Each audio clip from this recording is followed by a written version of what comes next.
When's the wedding? I asked with my brightest smile, showing her the Pinterest board I'd been working on for months.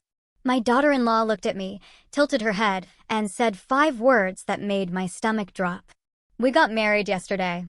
My name is Margaret. I'm 56 years old. And the moment those words left Emma's mouth, I realized that my son and his new wife had pulled off the ultimate revenge. They'd stolen my dream wedding, cut me out of the biggest day of their lives, and made me look like a fool in front of my entire social circle. But here's the thing. They didn't do it for no reason. They did it because of what I'd done to them for the past 2 years. And when I found out exactly how they planned it, how many people knew before me, and what they'd told everyone about why I wasn't invited, I understood something terrifying. I hadn't just lost a wedding. I'd lost my son. Stay with me until the end, and I'll tell you exactly how a mother's dream of the perfect wedding turned into a nightmare of public humiliation and a silence that still echoes in my house today. To understand why those 5 words hit me like a freight train, you need to know who I used to be in my son's life. Marcus was my only child. My miracle baby after years of trying. From the moment he was born, I poured everything into him. Piano lessons, soccer teams, the best schools, college funds, everything a mother could give. And I'm not ashamed to say it. I had plans for him. Good plans. I pictured his wedding from the time he was in high school.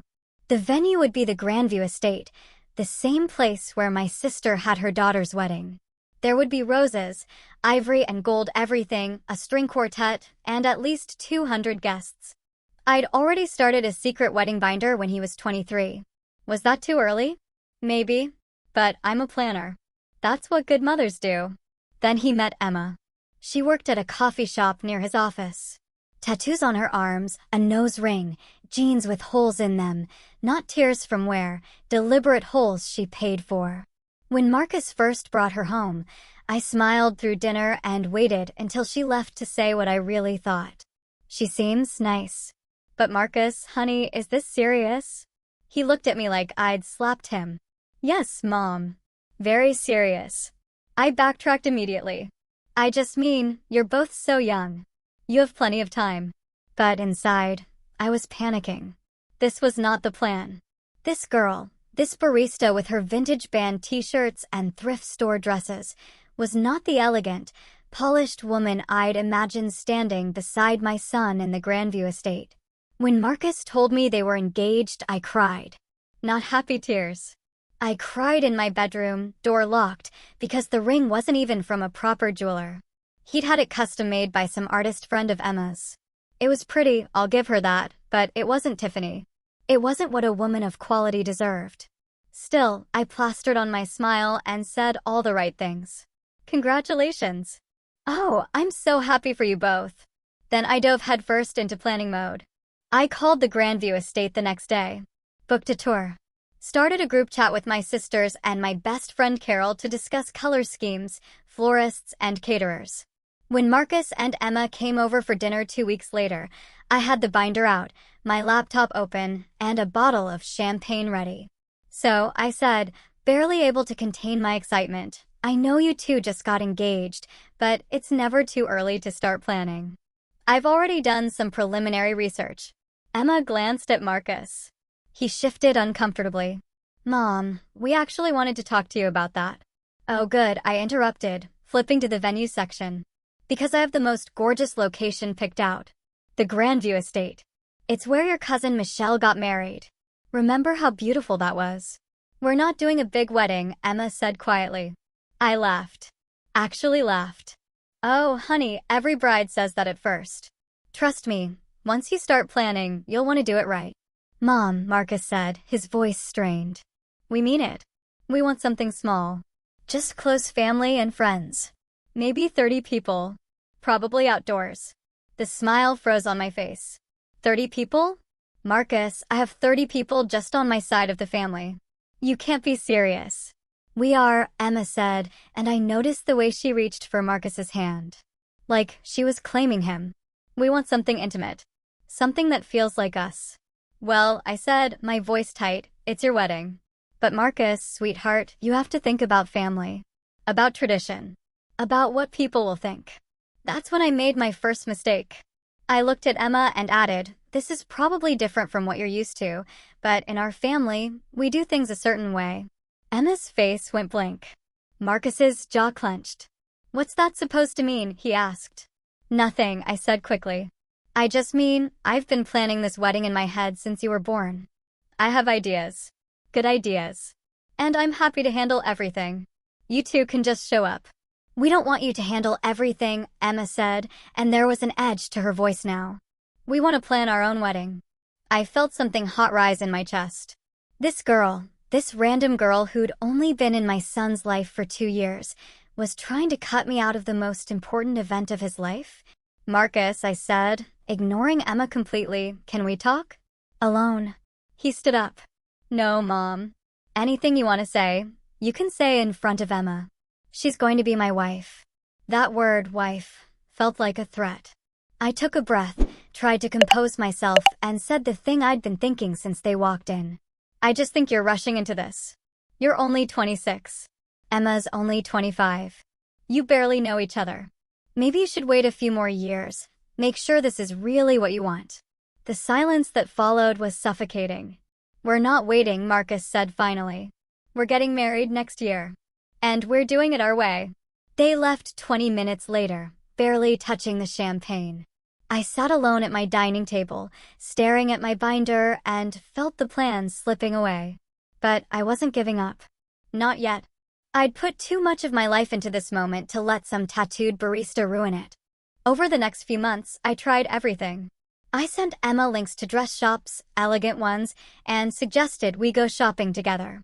She said she was designing her own dress with a friend. I emailed her a list of florists I'd personally vetted. She said they were using wildflowers from a local farm. I even went behind their backs and put a deposit down at the Grandview estate, thinking that once they saw it, they'd change their minds. When Marcus found out, he exploded. "You did what?" he yelled over the phone. "I put down a deposit. It's refundable, Marcus. I just wanted to secure the date. That place books up years in advance." "Mom, we told you we're not having a big wedding." "Why would you do that?" "Because I'm your mother," I snapped. "And I know what's best. You'll thank me later when you look back at photos and see how beautiful everything was instead of some backyard barbecue disaster." "It's not your wedding," he said, his voice dangerously quiet. "Get the deposit back. And stop planning things without asking us." "I'm trying to help," I protested. "No," Emma's voice came through. She grabbed the phone. "You're trying to control. There's a difference." I almost laughed. This girl lecturing me about my own son? "Emma, sweetie, I don't think you understand how family weddings work." "I understand perfectly," she said. "And I understand that if you keep pushing, you're not going to be part of this wedding at all." Then she hung up. My own future daughter-in-law hung up on me. I called my sister, sobbing. She threatened to uninvite me from my own son's wedding. Can you believe that? My sister, Karen, sighed. "Margaret, I love you, but maybe you need to back off a little. It is their wedding." "Whose side are you on?" I demanded. "I'm just saying," she continued carefully, "you've been very involved. Maybe give them some space." Space. Everyone kept telling me to give them space. But space meant distance. And distance meant losing my son to this girl who didn't appreciate what she was marrying into. So no, I didn't give them space.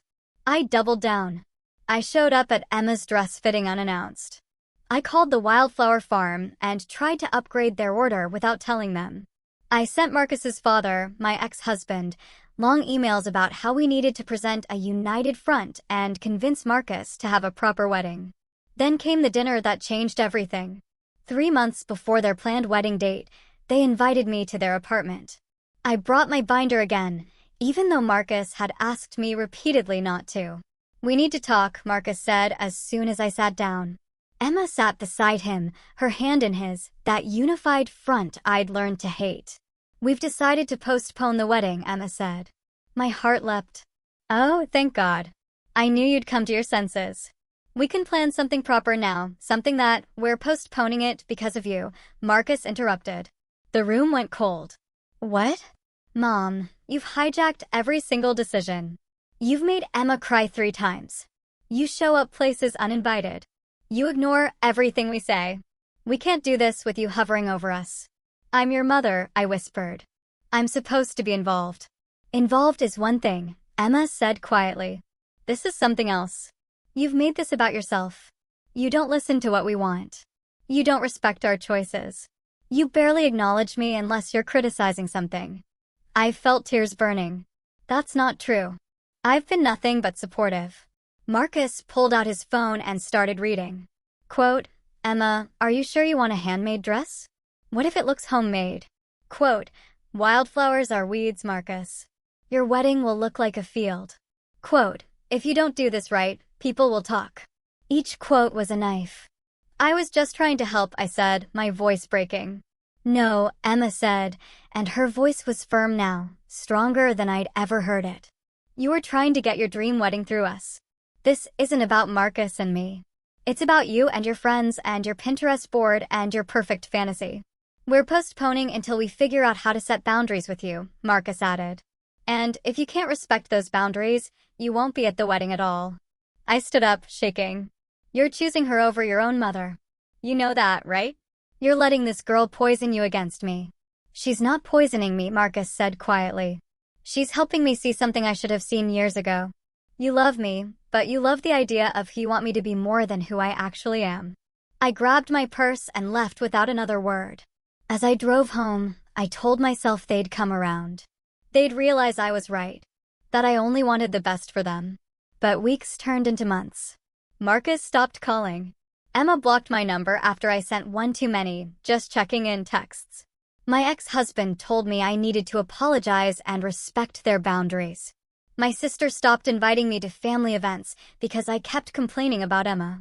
I was losing everyone, and I couldn't understand why.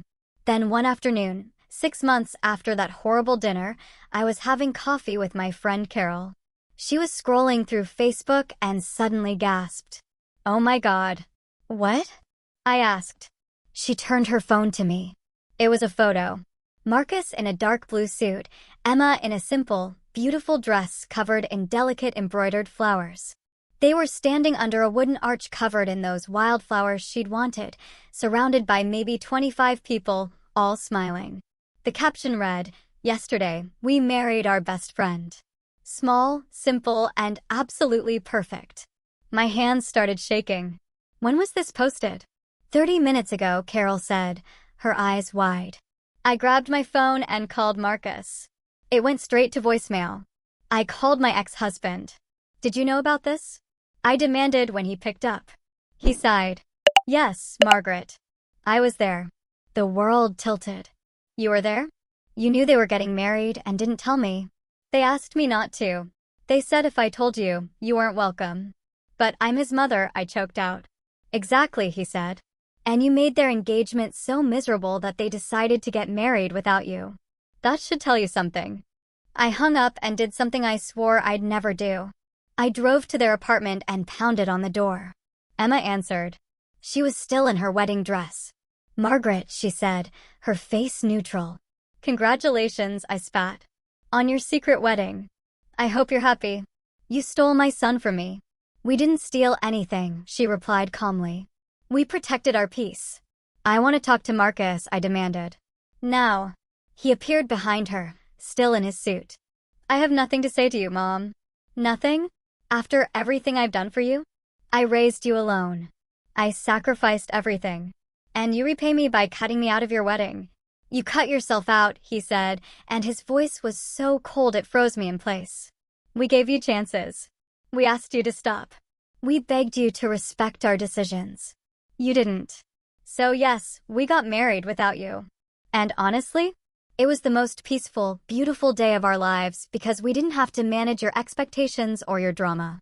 I felt something crack inside. So that's it? You're just done with me. Emma stepped forward. Margaret, we're not done with you. But we're done with the version of you that can't see us as separate people. If you want to be part of our lives, you need to change. You need to apologize. Really apologize, not just say sorry and then do the same things. And until then? I whispered. Until then, Marcus said quietly, we need space. Real space. They closed the door. I stood in the hallway of their building for 20 minutes, staring at that closed door, replaying everything in my head. The binder. The deposits. The criticisms. The control. The way I'd treated Emma like an obstacle instead of the woman my son loved. I drove home in a daze. My house felt huge and empty. I pulled out the wedding binder, the one I'd spent years building, and flipped through it. Every page was about what I wanted. The venue I wanted. The flowers I wanted. The dress I imagined. Nowhere in those pages was there a single question about what Marcus wanted. What Marcus needed. Who Marcus actually was. I'd been so obsessed with the wedding that I'd forgotten about the marriage. About the life they were building. About the fact that my son had grown into a man who could make his own choices, even if they weren't the ones I would have made. That night, I wrote an email. Not a text, not a voicemail, an email because I needed to get every word right. Marcus and Emma, I wrote, I'm not going to make excuses. I was controlling. I was dismissive. I made your engagement about me instead of about you too. Emma, I never gave you a fair chance. I saw you as someone taking my son away instead of someone adding to his life. I'm sorry. Truly, deeply sorry. I understand if you need time. I understand if you don't want to respond. But I want you to know that I'm working on myself. I've started therapy. I'm learning about boundaries and control and the difference between helping and smothering. I love you both. And I'm sorry I didn't show it in the right way. I hit send and waited. Days passed. Then a week. Then 2. Finally, a response came. Not from Marcus, but from Emma. Margaret, thank you for your email. It means a lot. We're not ready to see you yet, but we appreciate the apology. We hope you mean it. That was 4 months ago. We've exchanged a few emails since then. Short ones. Polite ones. Last week, Marcus called me. Just for 10 minutes. We talked about his job, about the weather, about nothing important. But it was something. I don't know if I'll ever get my son back the way he was. I don't know if Emma will ever trust me. I don't know if they'll invite me to their first anniversary or if I'll meet my grandchildren someday. What I do know is this. I had a dream of the perfect wedding. Roses and ivory and gold and 200 guests and my son looking at me with gratitude as I handed him off to his future. Instead, I got a Facebook photo posted after the fact and a door closed in my face. And the worst part? The part that keeps me up at night? I did it to myself. Every criticism. Every boundary crossed. Every time I chose my vision over their voices. So let me ask you something. If you had a choice between your dream and your child's happiness, which would you choose? Because I chose wrong. And now I'm spending every day trying to figure out how to choose right. If this story made you think about the people you've tried to control or the boundaries you've ignored, leave a comment below. Tell me, would you have done things differently, or did I get exactly what I deserved? And if you want more stories about revenge, boundaries, and the moments that change everything, hit that subscribe button. Because here at Revenge Time, we believe every action has consequences. And sometimes the person who pays the price is the one you least expect. Thanks for listening to my story. Even if it's one I'm not proud of.